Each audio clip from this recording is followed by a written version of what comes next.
You're listening to Finding Joy in Education, the podcast that focuses on what brings us joy in the field of education. Each show, you'll hear joy stories from teachers of the year, educators from all walks of life, and leaders, as well as hear hacks to enhance the teaching and learning in our classrooms. This is Finding Joy in Education.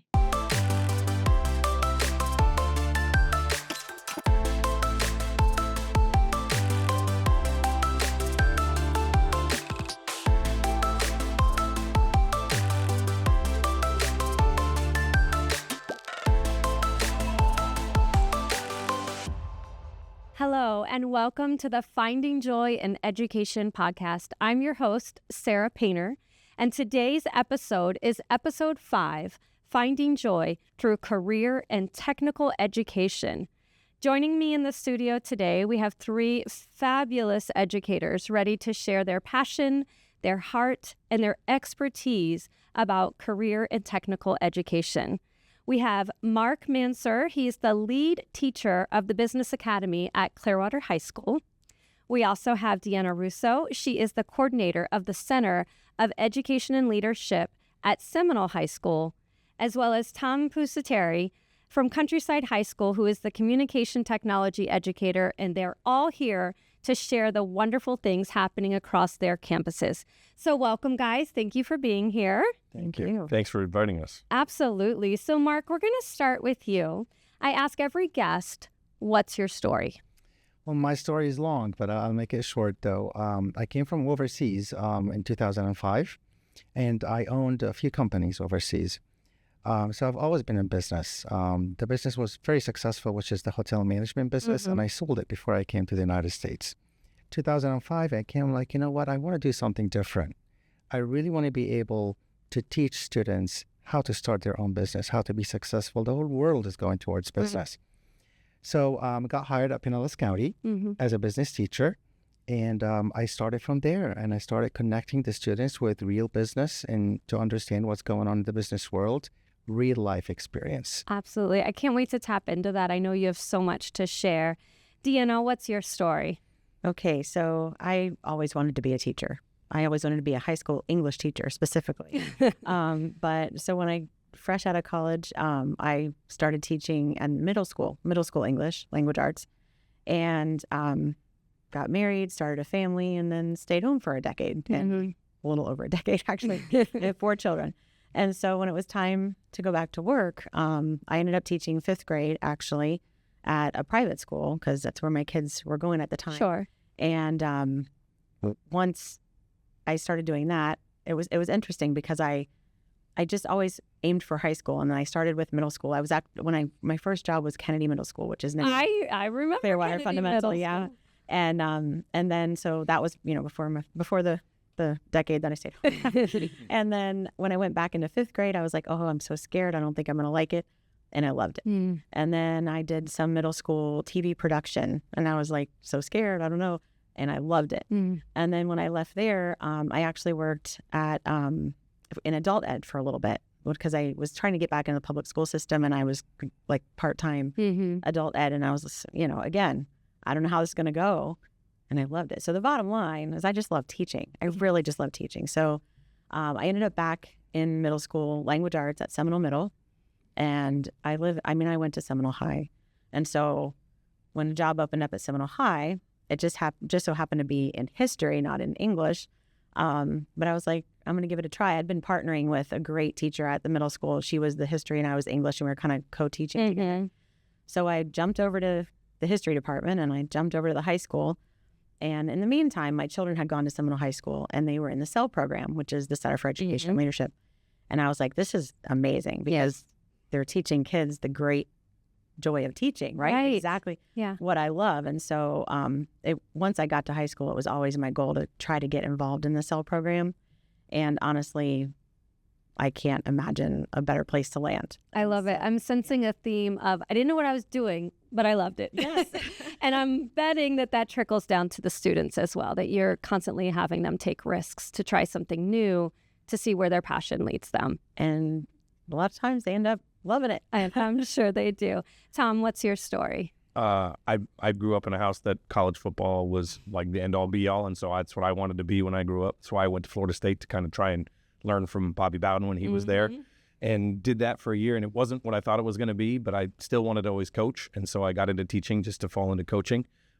Ended up in middle school in Hillsborough County and taught and coached in Hillsborough County for 18 years, and then wanted to get my own high school girls flag football program because it's a rapidly growing sport. Absolutely. Flag football is a passion of mine. And jokingly, I said to my wife at the end of the 2 school years ago, well, if the job opens up at Countryside or at Dunedin, I'll take a look. And like 2 weeks later, it opened up at Countryside, and I was like, all right, well, I'll go take an interview over there. Yeah, that's right. Interviewed, and they offered me the position. I said, I'd love to take the coaching position, but I need to teach something too. And they said, well, you can do credit recovery algebra, a biology, or ComTech. And I was like, what's ComTech? I had no idea what it was. I'd never even opened Photoshop or anything before. But I dug into it a little more. I was like, yeah, this is right up my alley. I can learn this. It sounds really fun. And so when I got in there, I got myself certified in graphic art stuff. And now we do stickers and T-shirts. And I got a laser engraver. And we moved one of the main copy machines of the school in. And I teach my kids how to use all these different things. They get certified in these programs. Everything they turn in is geared towards what stuff they could do in the real world. Yeah, that's what I love, and that's what I can't wait to hear about. So let's dive right in to CTE, because it is a buzzword right now, right? You see it everywhere. We hear about it from the Florida Department of Education. We know that there's a huge push for this because we talk about our students being ready for life and career outside of high school. So I'm going to ask you each to just kind of give me your definition of what CTE is. What are the possibilities of CTE, and why is it important in today's educational landscape? So Mark, I'm going to start with you. Honestly, I think CTE is linking real life with academia. How can I look at the book and understand what's going on outside the classroom? So one of the things I do, I bring a lot of people to be like guest speakers. And I love it when I see the students actually linking with them, understanding what they're talking about because they understand business. One of the things that we do is we offer the certification, the ESB certification, Entrepreneurship and Small Business, has a lot of wonderful topics that links the students to the real world. And that's what they need to do and what they need to see. And that's the pushback we get as classroom teachers from our students, right? It's, why does this matter? What does this do for me outside of this class? And you answer that by giving them those real world experiences. They ask me those. Exactly. And they ask me all the time. I mean, you've got your master's and your doctorate. What are you doing here? I'm like, no, this is preparing you. I'm preparing you for real life. And they love it. You can see the smile on them when they come to the CTE classroom. Right. They know they're going to learn something that relates to their not only future, their current life. Absolutely. And I have a feeling we're going to hear more about that joy that CTE brings. But Deanna, give us a quick synopsis of what CTE might look like on your campus and why is it so important in the educational landscape today? Well, I think one thing that we probably all know and would agree is that students are moving faster through the academic world than ever before. Right. And they're taking high school classes in middle school and college classes in high school. And I think CTE is wonderful because it gives the kids a chance to really think about what they want to do next and get an actual real life taste of it. You know, like when I send the kids out to do their internships in our local elementary schools or in the middle schools or even in classrooms on our campus, they get to see what it really feels like to be in that situation where you're the teacher and this could be a career for you. Right. It's like an internship for teachers, right? Like right before we decide if that's what we want to do, we make sure we put ourselves in the field and experience it firsthand. So you're giving those experiences to your students as well. That's so important. Yeah. And I think all the areas, the business department, you know, we have an academy, the e-commerce academy at Seminole, and they have established an online store, and they are very proud of it, and they should be, because it's actually something real. And I always think that, you know, they used to tell us in teaching class, you know, you really want to give the kids that feel of the real audience. If you can give them an authentic audience that they're creating something for, they're more invested. Absolutely. And CTE is the perfect example of that. Wonderful. Tom, what about you? Tell us a little bit about CTE on your campus and why you think it's important for our students. So it was something I didn't really have a background in until I came to Countryside. And the more I get into it, the more I love it and the more I want to learn more about it. My kids get certified in visual design. in Adobe Photoshop and Adobe Illustrator, and they use that. I have multiple students who have already gone to work in T-shirt shops. Wow. And we took a field trip. We've had a local business that kind of took us under their wing and partnered with us. They've come into my classroom multiple times. We went and saw them. I'm doing an externship with them this summer. So it's developing our skills, and Sure. we can use them all over campus. The goal eventually is for us to be able to do hats and shirts and everything in a store like like you talked about, but to do it not just for the clubs and teams at school, but to start to branch out into the community and do stuff that way and really develop that countryside community. Sure. So I want each of you to kind of highlight maybe one or two programs that you could talk about at your school. But once you're highlighting it, I want you to share how that brings joy to not only the students, but to the teachers as well. Because I think it's important that we also draw attention to the joy that this brings. You already said as yourselves, but also your colleagues. How is this bringing joy to the teaching profession in a time where the culture and climate is a little challenging right now? And so sometimes we have to dig really deep to find that joy. So I'd love to hear about it, maybe a particular program or an endeavor that you've brought to your campus and how that brings joy. Sure, yeah. I mean, I work for CAKE, which is a Career Academy for International I work Culture for and CAKE Commerce. too. I mean, Yeah, I always work for CAKE, right? A sweet cake there, yeah. And honestly, it's one of the things that I just love doing. You know, I mean, the students understand what culture is all about, you know, especially when we do something called the International Trade Show. I mean, yes, it's a tell us career- about this. I kind of saw some footage of just, this. yeah, just imagine a whole gymnasium is full of 200 students that they have their own business. They started their own business. They can talk about their own business.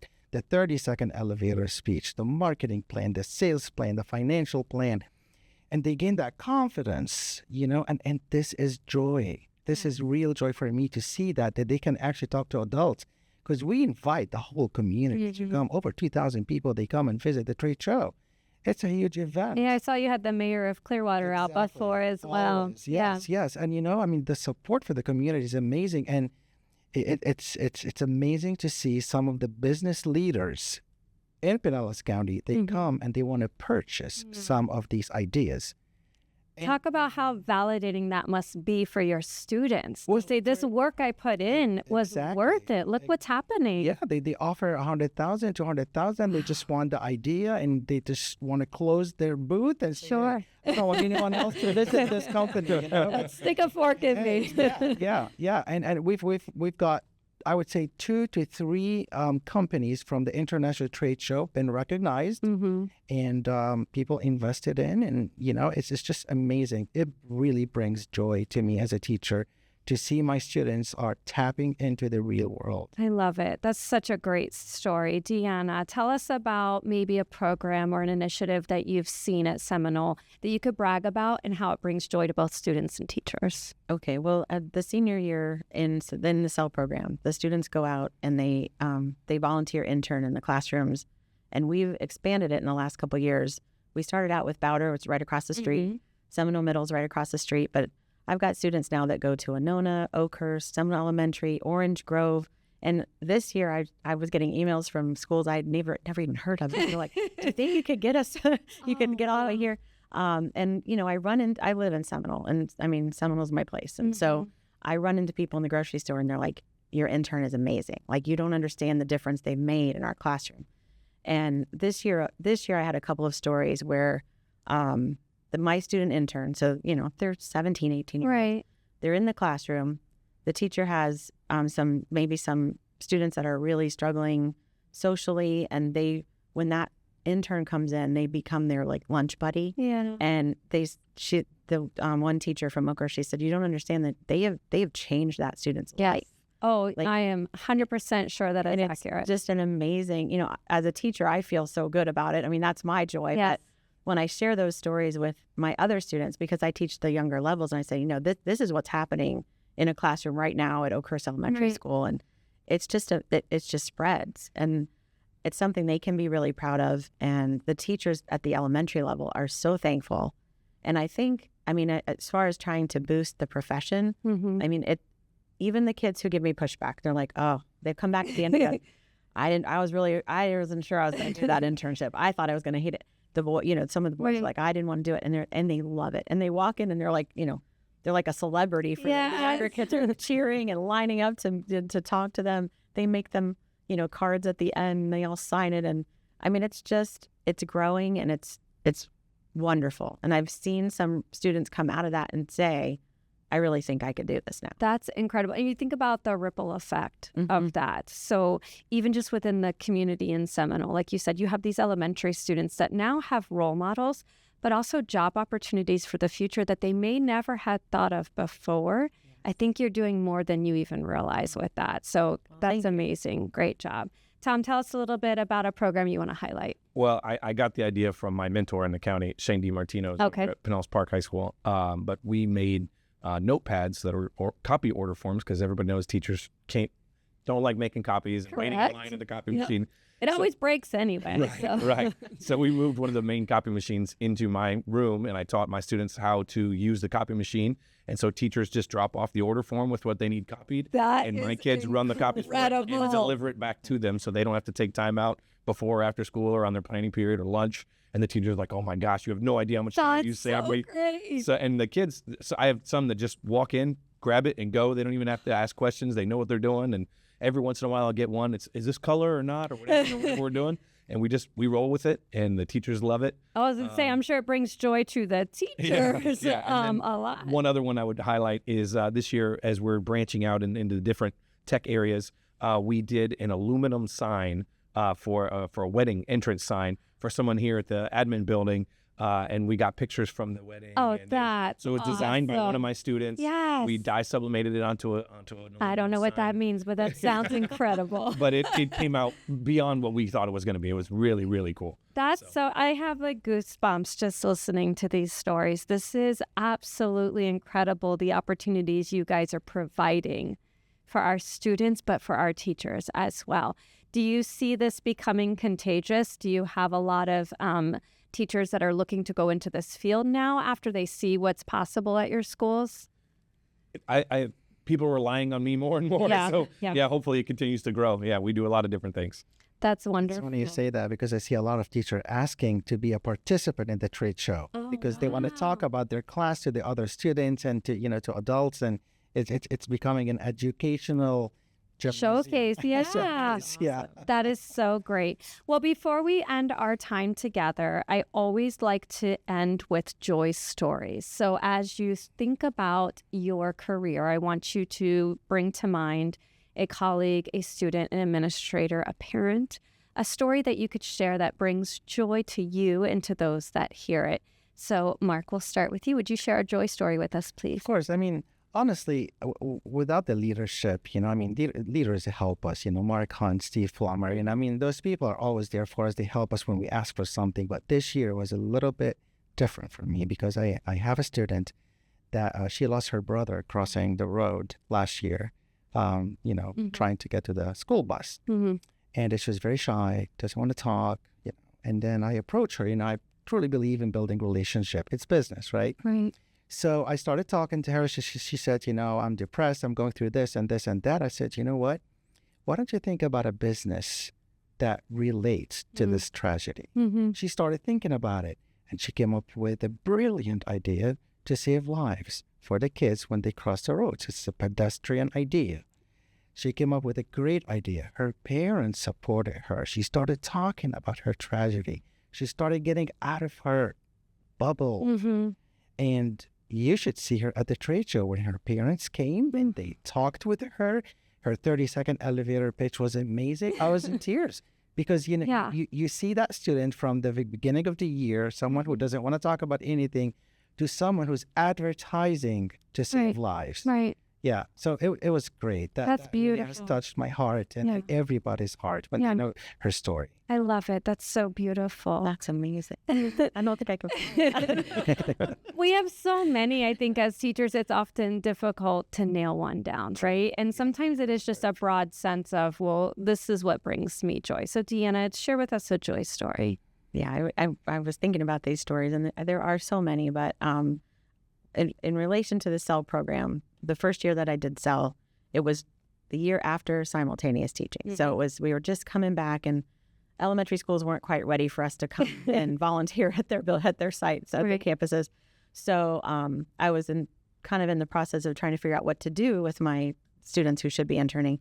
And I had a student that she was just a challenge for me, and she was struggling and not making some great choices and skipping out on class. And so I kind of had a one-on-one meeting, same thing, build those relationships. Sure. As soon as they know that you care enough to talk to them about it, it changes everything.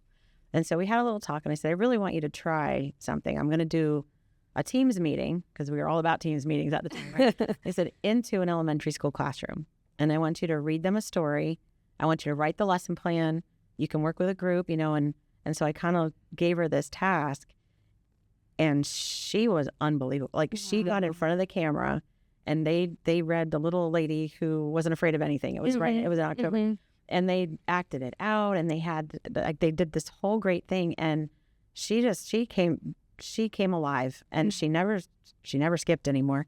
And she came back, toward the end of the year, and she said, I'm going to be a teacher. Oh. And she's in the education program at SBC. Oh, right? my gosh. So I know she wasn't on that path before. Wow. So I think that one experience of the real audience, sure, those kids, responding to her, reading the story. Yeah.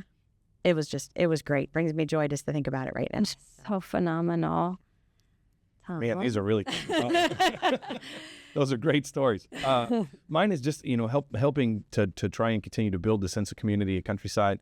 My dad told me as I was growing up, like, whenever you're going to get into something, get in and dive in, both feet in, right, and just go for it. Yeah. So when I got to Countryside, I just tried to insert myself into as many different things as possible, not just coaching. But I run the Gold Gang, which is like the Spirit Club now, and they asked me to be the announcer for the football games and things, just growing that sense of community and knowing that my kids know that Coach P's room is a safe space. Yeah. Like, I can't tell you how many kids come and eat their lunch in my class and just hang out in there because they know it's a safe place to be. They can hang out with people they probably wouldn't have talked to otherwise. Absolutely. And get to know each other and just continue to grow that sense of community at Countryside.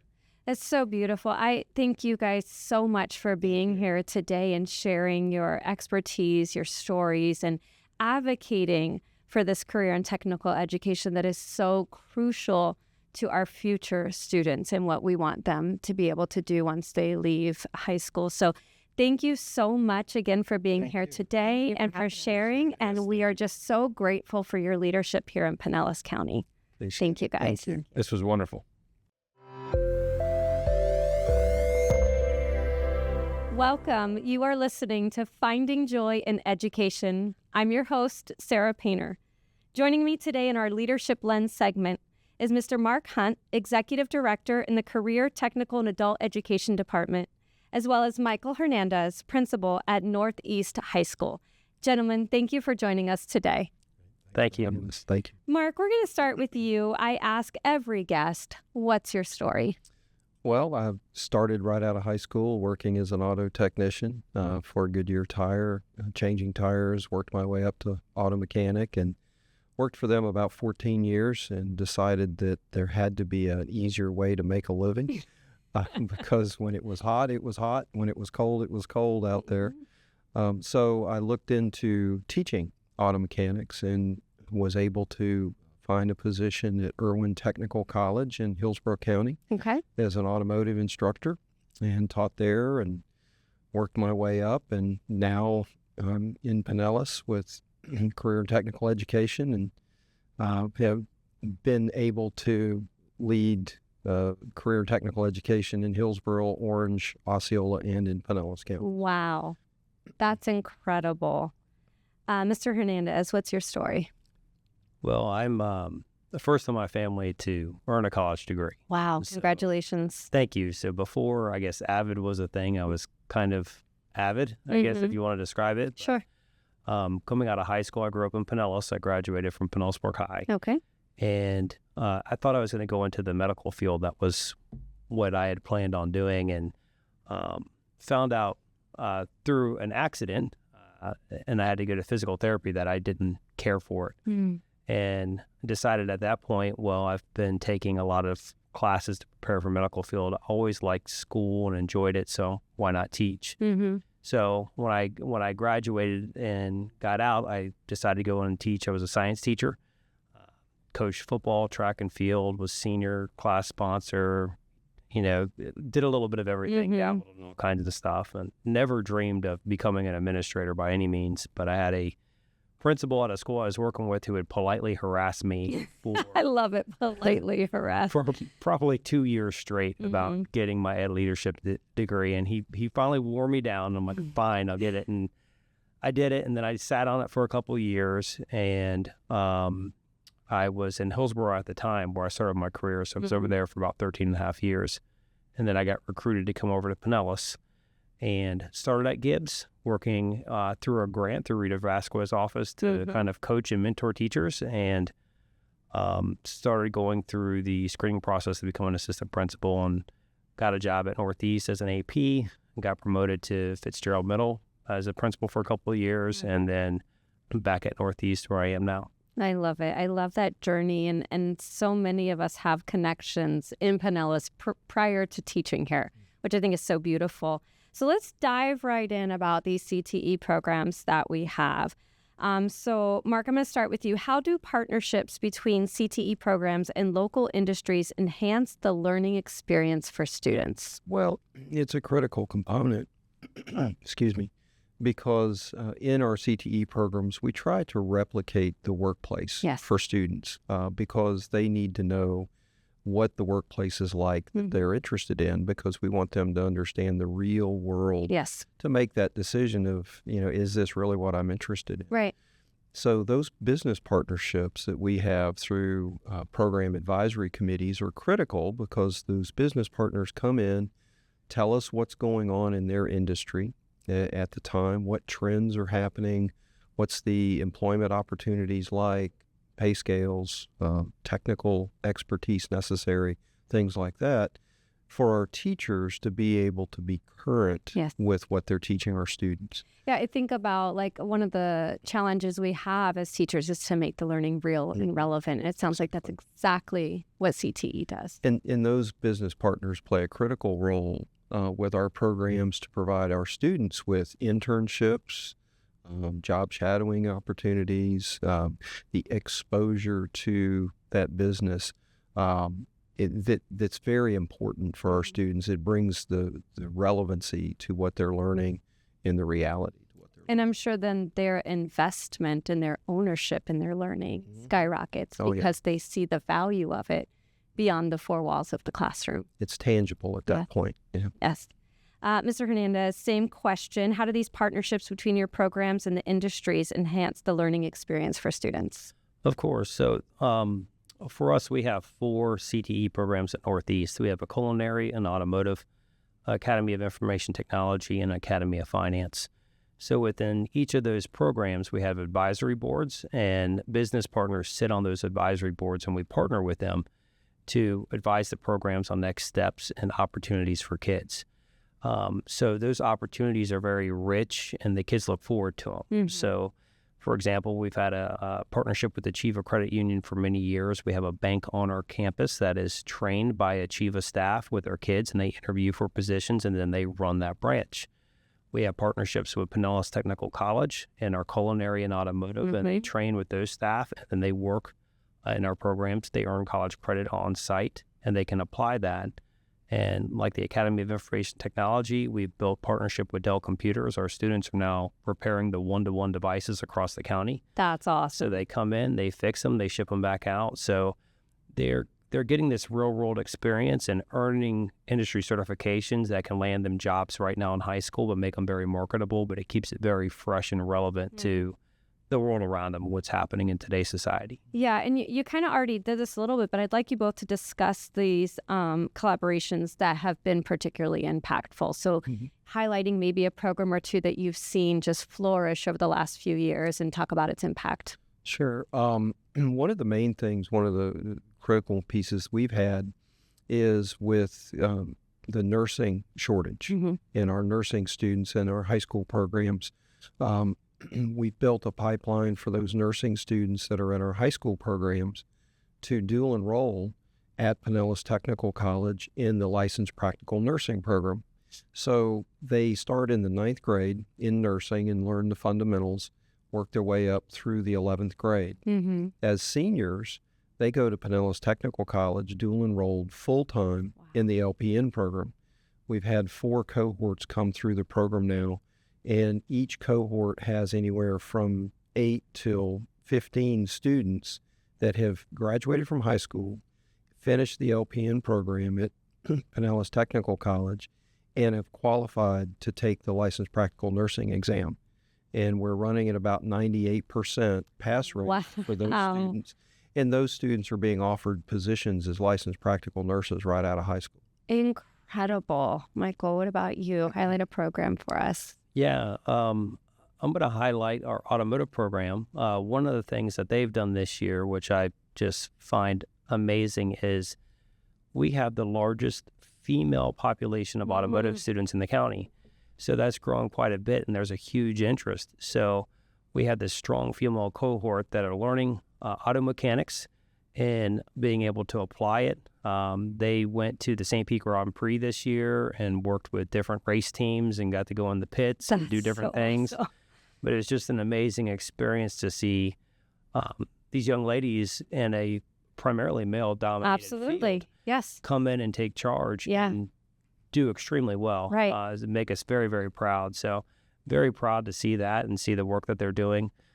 All of our academies have done a lot of work. Our Academy of Finance is absolutely fantastic. They're one of the handful of tech academies here in Pinellas, one of the top academies. It's recognized nationally for 17 years, and those students are phenomenal. They get a full comprehensive financial education, from banking to stocks and trade to insurance to all different types of things. Sign me up. I may need that. Yeah, it's wonderful. And That's so great. One of the capstones is they go to New York City each year, the senior group, and they get to visit Wall Street and see a lot of things that they study and practice, which is pretty cool. That is awesome. So what trends do you see emerging in CTE, and how do you think that's going to shape the future of education? Well, we've gotten feedback from a lot of students that a 4-year program after they graduate from high school is really not what they're interested in. They are very much the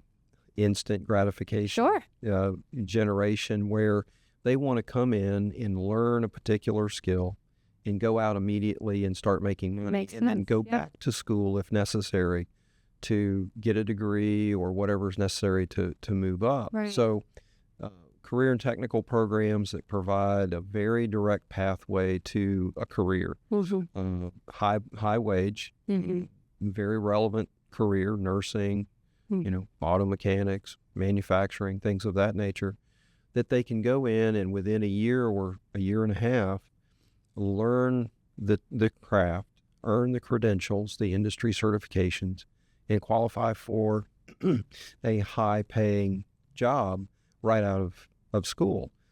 As they grow within that career, now they go back to school. They're very much a education on demand sort of group, where they'll go back to school and earn the credential that they need to move up. And that is a trend that didn't exist a while ago. No, it was always 4-year degree and go. And you think about how much money has been wasted on students who tried and then it just wasn't for them. And the route that you're sharing allows them to become invested in it and to practice it and to be immersed in it before committed to that route. Well, really, career and technical is as much about what a student does not want to do as it is what they do want to do. Because we want them to select a career pathway that fits their goals, their life goals. And then we can match the education path to that career pathway. That way they don't go down a path and incur a lot of debt earning a degree or something that they may or may not use. Sure. They need to sometimes mature a little bit as they graduate from high school, determine what it is they're really interested in, and then set the path after that. Michael, what about you? Are there any trends that you see emerging in CTE? Yeah, I echo exactly what Mark has said. I see that most for our Academy of Information Technology, and it's very comprehensive. We have kids who program, 3D print, they do cybersecurity, they build and tear down computers. They do anything on the tech side of things. And a lot of those kids are getting industry certifications and earning jobs right away. and are doing a lot of programming type of work and making really good money at it. And some choose to go on, some don't. They want to go right into industry. And a lot of them use it, what I call like on the spot as they're learning it. They're getting jobs in the field right now. Yeah. And applying their knowledge and very happy and very successful doing it. So it's really cool to see what's happening in the classroom immediately affect, students' lives in a positive way. It sounds like it's bringing a lot of joy to the students here in Pinellas County. So we're going to end our time together by each of you having an opportunity to share a joy story. So Mark, I'm going to start with you. Would you share a joy story with us, please? Well, teaching gives you joy stories frequently because students come back and visit and tell you what their success is. But in career and technical education, that is almost an everyday occurrence. And one of the stories that really warms my heart whenever I think about it is we've got an employee here in the administration building whose son did not know what he wanted to do. He graduated from high school, was bouncing from job to job, just didn't really have any direction, and provided a little guidance for them. Went to Pinellas Technical College and did some shadowing of programs and found something that he was interested in. He wanted to weld. He went through the welding program and graduated with a job offer that he took, making over $60,000 a year right out of school. Been out of school now about 2 years and is making about $80,000 and is just as happy as he can be. And of course, parents are very happy because he found his joy and found direction. Absolutely. And those are the kinds of stories that you reflect on and feel like it's worthwhile now that you've helped someone and actually change their life. That's so beautiful. So beautiful. Michael, what about you? A joy story? There are quite a few. I really enjoy running into former students and then seeing them matured and growing up and more adult-like.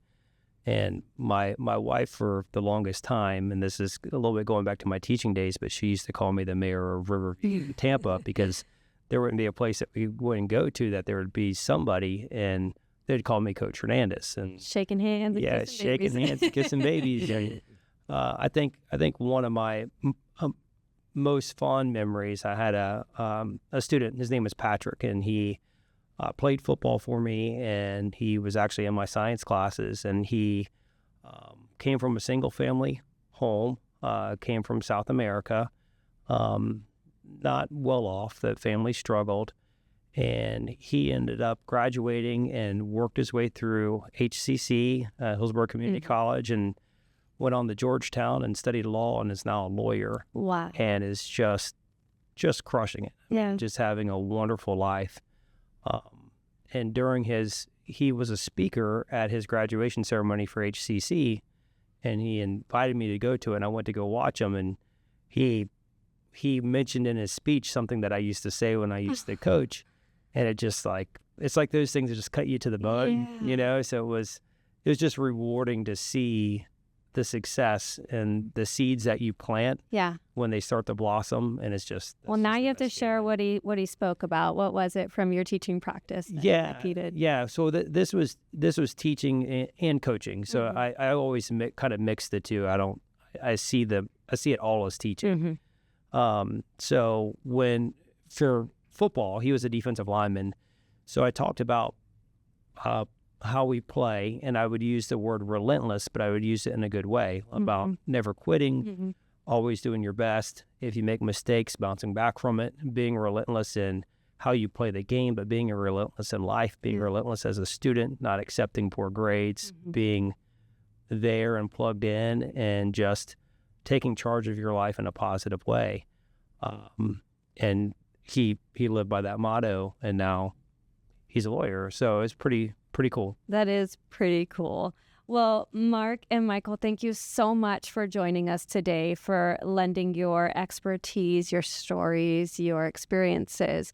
And thank you for your leadership here in Pinellas County in growing our CTE programs and the joy that it's bringing to not just our students, but to our teachers that are teaching this content as well. So thank you so much on behalf of Pinellas County. Great. Thanks, Sarah. You're welcome. Thank you.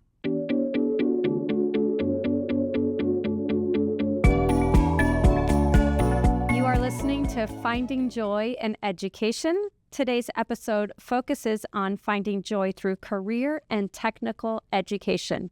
I'm your host, Sarah Painter, and you are joining us for our Teach Hacks segment, where we interview educators that have some hacks to share that help bring joy to the classroom and to education. Joining me today in the studio, we have Dr. Amanda Daniels, who is a nursing instructor at Palm Harbor High School, as well as Dr. Suzanne West, curriculum specialist for family and consumer sciences and health science education. Thank you so much for being here today with us. Thank you. We are so excited to hear a little bit about some hacks you may have to share to bring engagement into the classroom and to bring joy to education. But before we do that, Amanda, I'm going to ask you, what's your story? So I have been a nurse practitioner, pediatric nurse practitioner for about 20 years now. I still work at All Children's, keeping my skills up, trying to keep relevant in the field. I got into teaching, kind of just fell into my lap, but I've always enjoyed the teaching piece, like precepting new people and doing that. At St. Pete College, but very quickly was put into an admin role. And so that was mostly my focus when I was at the college. But I really missed being in the classroom. And, life throws twists and turns. And, my family situation changed. I was diagnosed with breast cancer and had some different things, and opportunity came up for me to be back in the classroom and be back, give back. And I kind of jumped on it. Yeah. So that's where I ended up. Love it. And Dr. West, tell us about your story. Well, my story starts actually in a high school CTE. I am a product of a CTE program at Countryside High School. Okay. I was in the Little Cougar program. Yes, so I know all my certifications to teach in high school. I ended up teaching preschool through college, and actually my first job out of college was for the pilot program for VPK in the state of Florida. They piloted at KinderCare. Yeah. They were hiring bachelor teachers, and so I came in and I did that. I ended up moving back home, and I started teaching middle school, family consumer sciences, and then ended up kind of came full circle. I found a job here back in Pinellas County, and I was the teacher for the Little Spongers at Tarpon High School. That's great. So I got to be the teacher of the program I was in, and it was, at that time, the curriculum specialist was my former teacher for the Little Cougars, so that was fun. I did that for about 10 years, and through that, I was training adults and realized I had an interest in that. I ended up working at Pinellas Technical College as a child care coordinator, which was basically the same, but I was training adults. And then I was promoted to this position. That's so great. And any regrets? Zero. None. It's been awesome. I love it. So ladies, I'd like to hear some innovative teaching strategies you've seen or used in CTE that have significantly improved student engagement and learning outcomes. So basically, highlight these strategies that you have learned to leverage and you've taught your teachers to leverage to increase student engagement. So Amanda, I'm going to start with you. So I'm a big believer in that see one, do one, teach one. So with my curriculum, we're very skills heavy. Like they have to learn a bunch of skills, and we have to go out there and take care of human beings. Right. So we want to make sure that they're safe. So we really focus on, I start every Monday where we demonstrate the skill and we watch a video of the skill, and they have to be very engaged because, they're antsy. So they Sure. Yeah. So they take online notes as they're watching the videos, and then we demonstrate where I demonstrate the skill on a student. And then as the week goes on, then they have to take a video of them doing the skill on a student, and then I give feedback, and then we do random skills check off where they're scared to death of my popsicles. Literally, I just shake the little container, and they all oh God, she's pulling a popsicle stick. Yeah. And so I will pull a student, so they have to be prepared and ready. Yeah. And so they'll go back, I'll pull a student and they all get the skill, and then they have to then demonstrate it for the class. Yes. And so really just that constant reinforcing and engaging them and allowing them to get up and practice it. They love making the videos. Like, they love filming I'm themselves. sure they do. Yes. But coupled with the feedback, I think Yes. is the key there, is that you're providing that instant feedback on how they're doing the skill so that they can improve or change something, Yeah. which is really important that they're getting that immediately. Yeah. with you. And I think it utilizes they love to do the TikTok dances, Right. and they Yeah. love to. So you're So they're- leveraging already what they're interested in and what they know how to do. That's Yeah. smart. So they enjoy it. They like looking at themselves or being silly, and doing all those things. Suzanne, what about you? Any innovative teaching strategies you've seen? As a curriculum specialist, I'm over several programs in a vast area of industries, and, I see all kinds of things and all kinds of technology and equipment. Some of that equipment is very high technology. It's the same things you'll see out, like, for instance, in culinary, the same oven you'll see at the Vinoy. Wow. And in our medical programs, we have these, we're using medium fidelity mannequins that can speak to you and respond, and you can check their heartbeat. You can feel their heartbeat, But those can sometimes be a little bit stressful for students.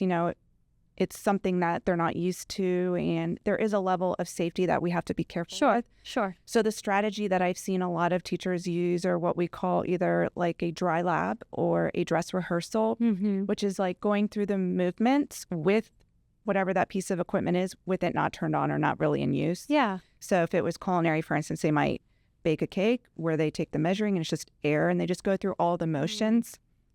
It's kind of like knowing what your different steps are physically, feeling that. So Yeah. you know what to expect for when it's turned on, or Sure. when you're going to use it for real. Yeah, well, I'm sure it creates a lot of familiarity for them too, where they kind of practice getting that feel of the instrument and to see what it measures and getting all that in before it's the real deal. I mean, that's so important. A lot of times they freeze when Yeah. it comes time to use it, even though you've showed them. Yeah.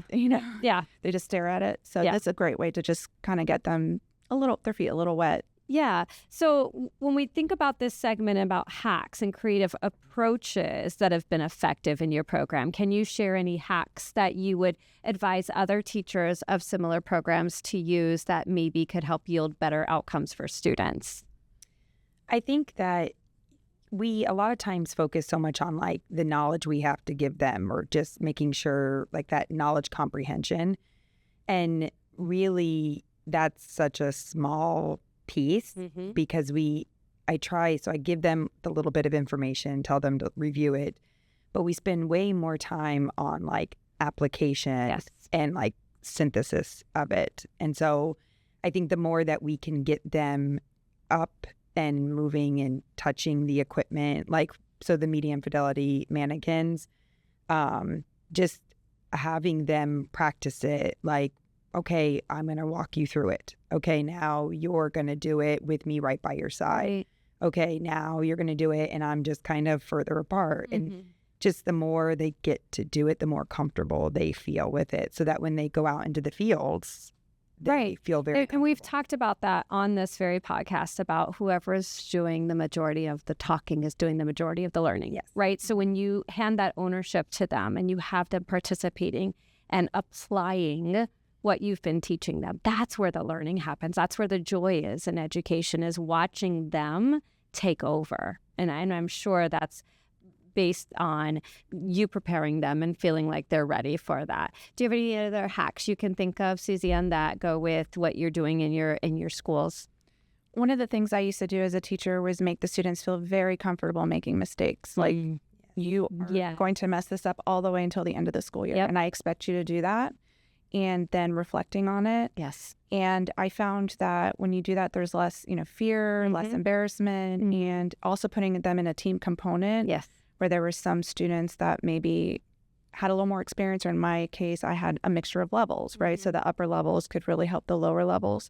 I think that for me, teamwork worked really well, because sometimes students just respond better to their peers than they do to adults. And then reflecting every time, well, what did I do wrong this time, and what should I do better? And doing that consistently every single week. What was our mistake? How can we be better? And I think a master teacher does that, but also models it, right? So like, you're probably modeling for them how to make those mistakes and how to reflect. And I think that's the secret sauce there, is that you're not just telling them it's okay to make mistakes, but when you've made one, you're probably openly showing like, this is what I should have done. I did this instead, right? So calling attention to it, I think that normalizes it for our students and gives them more authentic opportunity to do that as well.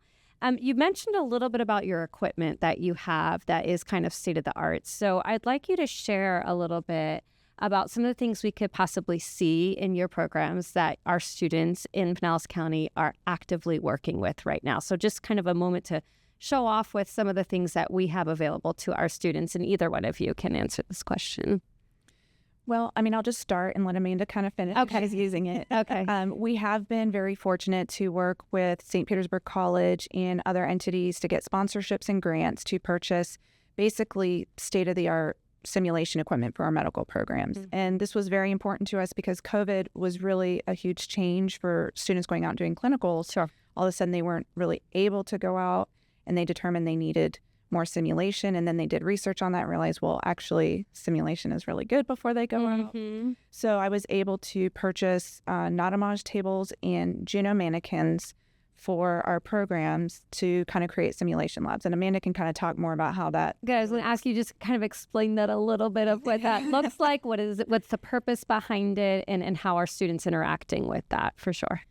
So the Anatomage table, it looks like a giant computer. It's like 6 foot long table, really great for our biology and anatomy. Mm-hmm. So they can make it 3D, they can spin it, they can cut the body in half. So they can really, as they're learning anatomy and physiology, which can sometimes just be a memorization game, that it turns it into something that they can like see, touch, feel, move it around. And so that is a great stepping stone. As we move into simulation is where we get that taking what we've learned and applying. So for instance, we will have in my room, I have a hospital set up. So I have a bed, I have a bedside table, I have a overbed table, I have all the equipment that I would need. And so for instance, my students have to learn how to put each other on a bedpan and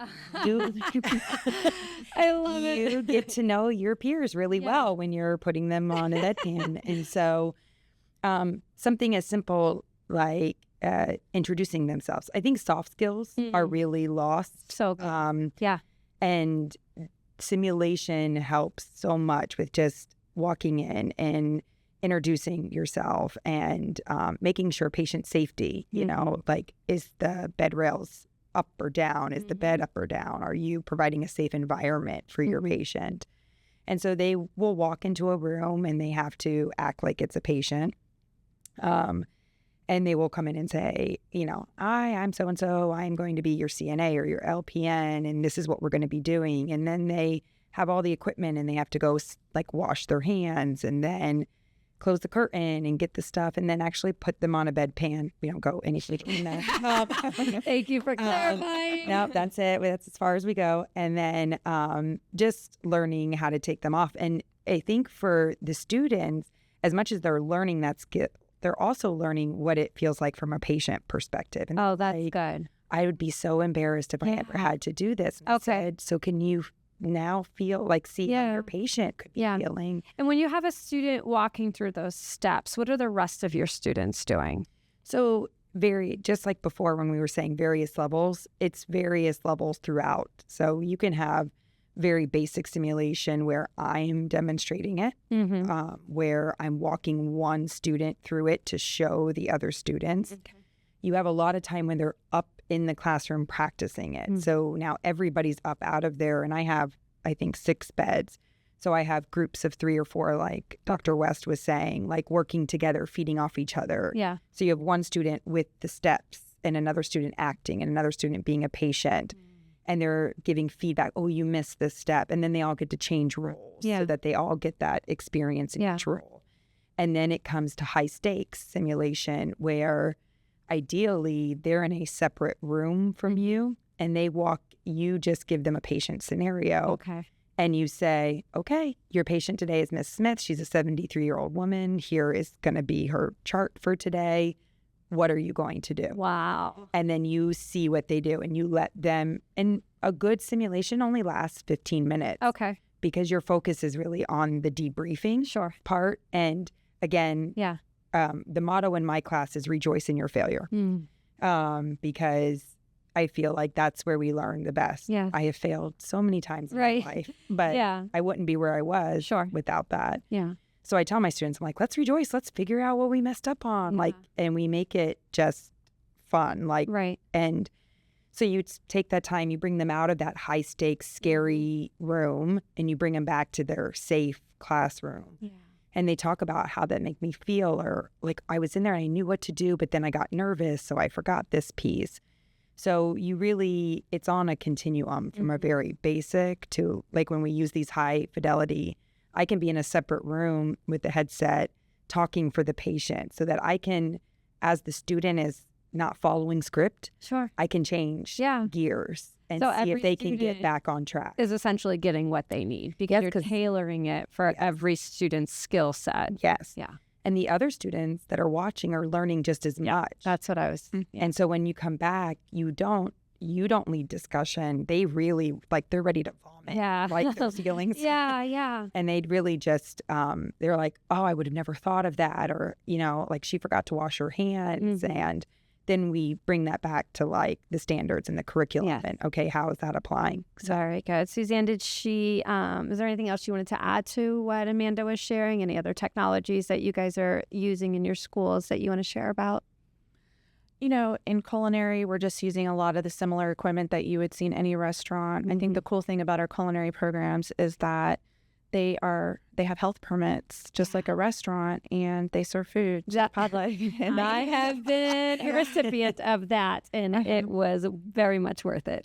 Yes, and it's pretty amazing the things that they're doing. And Absolutely. so that's a big piece for us. I think even the small pieces of equipment we have are just amazing, even if they're not high tech, because as long as it matches what's in industry and the students can practice on it, they're going to be well prepared for what they need to do when they get out in the workforce. Yeah, that's so great. Well, I would like us to end our time together on a joy note. So if you could each think of a joy story, this could be a story with a student, a colleague, an administrator, a parent, that brings you joy and grounds you in your why and reminds you why you're doing what you're doing. So Dr. Daniels, would you share first, please, your joy story? Yeah, at the beginning of this year, so we started the LPN program at the high school, and so we have juniors, and so one of the students came up to me, and I have a daughter that's a junior. Let me preface that. So, and she said, "I think that my mom knows you," and we were talking, and I guess we did like a little mommies and me thing back when our daughters were little, and she said, "My mom became a nurse when I was a baby because of your passion when you would talk about nursing and like the joy that you would exude when you talked about like your field." Right. So she went back to school to become a nurse, and I am just so inspired by my mom that now this is what I want to do. And so, yeah, and I was like, oh my gosh, that was like 16, crazy. 17 Yeah. years ago. Yeah. And it really reminds me, because I tell my students all the time, I'm like, I know we all want to do big, grand, great things, but we forget the difference we can make in the little interactions, and that every interaction is something. Like, we don't ever walk away from an interaction without something Gaining. good, positive, like they're never neutral. Right. And so it really kind of reminded me that something I didn't even know I did could be impactful to someone's life and their children's life, and how you can impact the community. And so even all these little things I do with my kids, I hope they get to carry on. And that's how they get to, like, if I can use my story and my things, my failures is what I tell them. This is how my life failed. Right. But now you get to go make a difference in somebody else's life. And how very contagious joy is. Yeah. Like when you share joy and you are doing something that brings you joy, it is absolutely contagious to those around you. joy story? I have so many because when you work with little kids and big kids, there's lots of funny things that happen. But I would say the one story that really inspired me was, for me, I had my students 4 years in a row. So I really got to build great relationships with them. But when they come in as freshmen, a lot of those kids coming in from middle school don't realize that that is a real preschool with real kids in there. Right. And that was like the first thing I would tell them on the first day of school. Hey, I hope you like kids because these are real kids. And they belong to people in this community. Right. So we got to be real careful. Yeah. And so anyhow, I had one student that was with me all 4 years. And about 5 years later, she reached out to me after she graduated and she asked if we could go to lunch. And I said, absolutely, I would love that. I'd love to see what she's doing as an adult. And we went to lunch and she said, I wanted to take you to lunch because on that first day of school, when you told me that there were real kids in there, I thought, oh no, I need a schedule change. I do not like kids. Not for me. This is not what I thought it was going to be. She thought it was going to have like the robot babies. Mm-hmm. And she said, but I couldn't get a schedule change. They wouldn't let me. So I was like, well, I'll stick it through. But she said, I loved it. And then the next year I loved it more. And she's like, now I'm a kindergarten teacher in Hillsborough County. And she's like, I just love being a teacher. And it was because I got to watch you and the kids and learn and be there all those 4 years, and the relationships I built. It was just so incredible to watch those kids grow up. So that was really touching for me to know, oh, so these kids do want to be teachers when they grow up, And then it's all caught. It's caught by our enthusiasm, our joy, our love for what we're doing. So I can't thank you enough for what you're doing, seen and unseen, that's happening in your schools and your campuses and across Pinellas County. So thank you so much for sharing your thoughts and your insight today with us on the Finding Joy podcast. Thank you for having us. Yes, thank you for having us.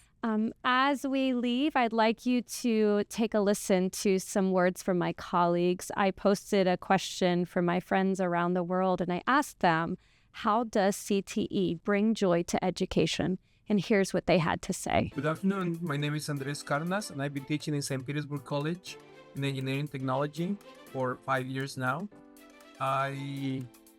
Before that, I was doing research and development. And let me tell you, I love teaching, and I'm here to answer, how does CTE bring joy to education?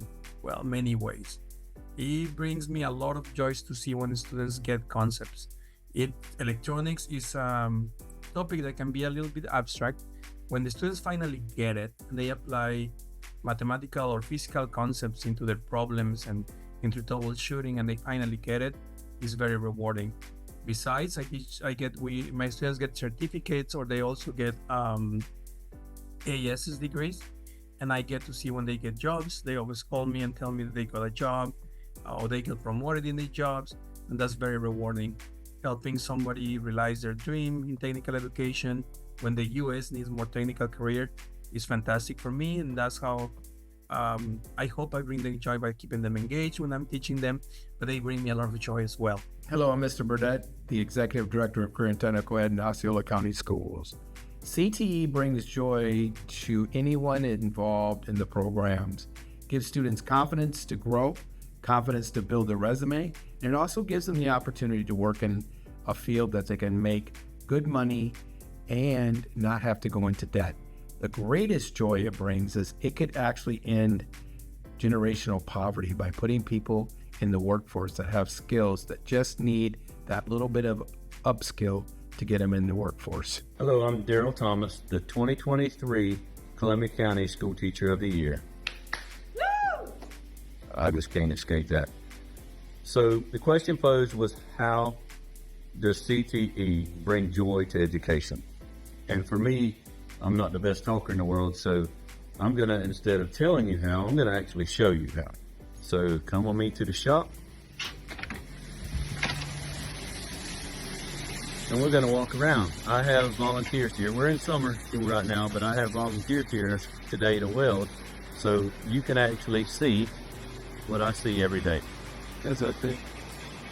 This young lady certified this year, first female to get certified at our school. And there's another female who also got certified. This was the first time we ever certified students at Columbia High School that were females. And if that doesn't bring joy to education, nothing does. These students you see here are all here on their own account because they love teaching. They love welding, and they love to be here. So how CTE brings joy to education, it is the easiest question for me to answer. I mean, all I have to do every day is just look around and see their faces when they pass when they pass whatever test they're on at that time. You just see the joy that they realize they can do something that's so difficult and not easy. It's very hard and it's hot and it burns them, but yet they do it anyway. And that to me is all the joy you could add. Thank you. Good morning. I'm Judy Dealey. I'm here at my alma mater, Osceola Fundamental High School, where the beginnings of my journey with engineering began. At this time, though, I work at Dunedin High School as the robotics and engineering teacher.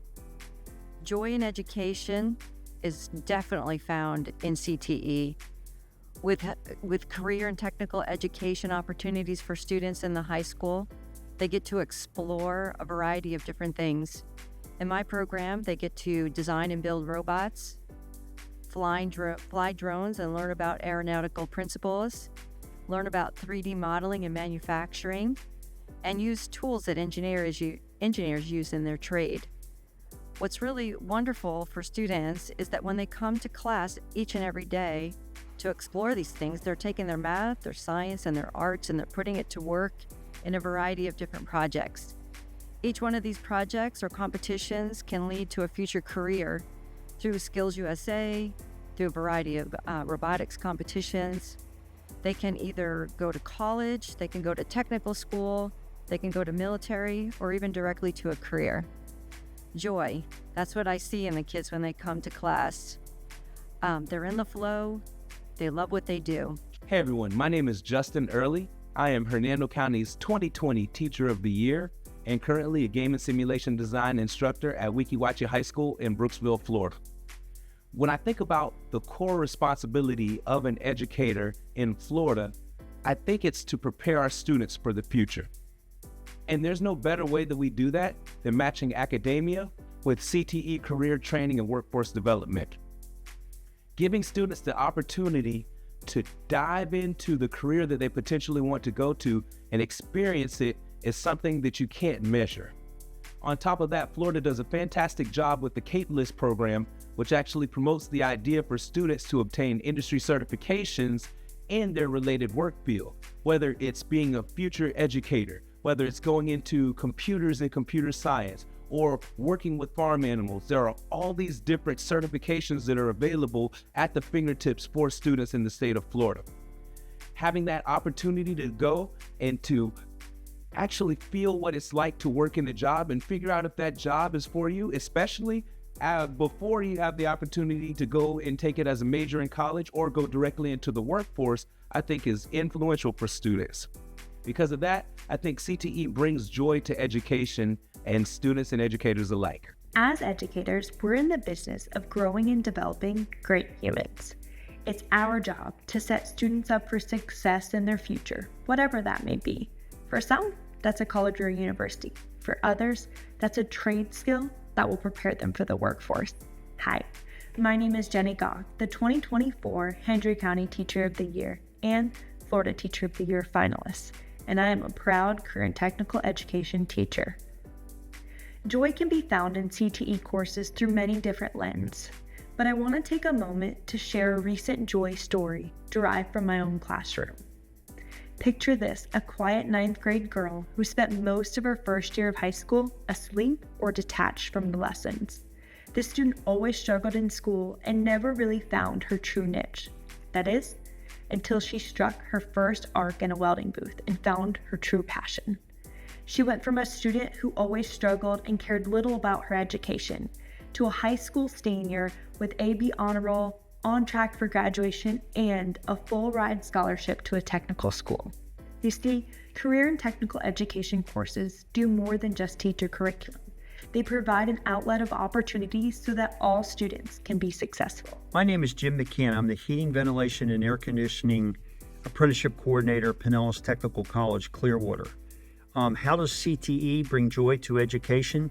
Well, my apprentices are working full-time for a company during the day, and that company pays for them to go to school at night for 4 years. When they're done, they become a journeyman. And again, the company pays for their education in a field that can't be outsourced. So they're working full-time, and they've got no college debt. This job doesn't get old. We don't give people a job, we change their lives. Hi, my name is Dr. Nadine Epry, and I serve as the Global Education Community Manager for Minecraft. So CTE brings so much joy to education. It provides students with hands-on learning experiences. They're able to develop the skills needed, and it's also relevant to the careers that they're going to enter into in the future. And so one of the things that my students used to ask me is, Mrs. Epry, how does this lesson apply to what I'm going to do in the future? And so with CTE, they don't have to ask that question. They could easily see how what they're learning in school is going to be relevant to what they're going to enter into the future. And so we at Minecraft Education understand that, which is why in Minecraft Education, we have STEM, coding, programming, project-based learning, so many things embedded within the gameplay so that students are learning all of these principles and skills in a fun and engaging way so that they are prepared for careers in the jobs of the future. Hello, my name is Chandra Powell, and I am a career technical educator at the Panther Nation of Dillard High 6 through 12, Broward County, Florida. I was asked the question, how does CTE bring joy to education? I would just say that CTE is joy. When we think about all of the different core subjects, mathematics, our sciences, our language arts, we know that those are important in just life general studies. In addition to that, career technical integrates all of those particular subjects. We have to be involved with our mathematics whenever we're studying the various career clusters, from culinary arts to graphic arts to hospitality and tourism. Even in our medical and health science fields, they're taking blood pressures and temperatures and counting, watching the various computer education type of screens and things of that nature. So how does career technical education bring joy? The students get to learn the various career paths. They get to choose one that they find joy in. And I get so excited when I hear my middle schoolers study the various career clusters and they say, oh my gosh, I can be an educator. I can be a police officer. I can be a judge, a lawyer, all the various careers that are there. And one thing with career technical education, not only do we study that as far as the responsibilities, we learn the different educational centers, the training centers, what kind of licensing is needed. So career technical education, it is joy. It brings joy to our educational experiences to all of our students. Hi, my name is Dr. Ria Nathrani, and I'm a CTE teacher. CTE brings a special kind of joy into the classroom because students can connect what they learn in the class to the real world. There's nothing quite like witnessing the spark in a student's eyes when they realize that the skills they're learning, whether it be coding, designing, or presenting, are directly related to the careers they dream about. This connection makes learning not only more engaging, but also incredibly meaningful. In my computer literacy classes, students dive into a variety of hands-on projects. They build websites, they learn about robotics, they craft resumes, they create presentations, and they explore different careers. Each of these activities is a stepping stone towards their future success, and I find so much joy knowing that I'm equipping them with the tools they need. CTE also encourages students to think outside the box, come up with new ideas, and push the boundaries of their imagination. Knowing that I have a direct and positive impact on my students' lives gives me so much joy. Hi, my name is Kelly Smith-Williams. I am the 2023 Manatee County Teacher of the Year, and I teach anatomy and physiology at Lakewood Ranch High School. CTE brings joy to students by allowing them to explore potential careers. It allows them the opportunity to leave high school with more than just a high school diploma, but the opportunity to leave with a certification. For some of my students, it's pharmaceutical tech, and for others, it's mechanic work that they've explored at amazing colleges like Manatee Technical School. I am very fortunate to explore these programs with the students and to see them flourish in a very hands-on program and go further than they ever thought that they could.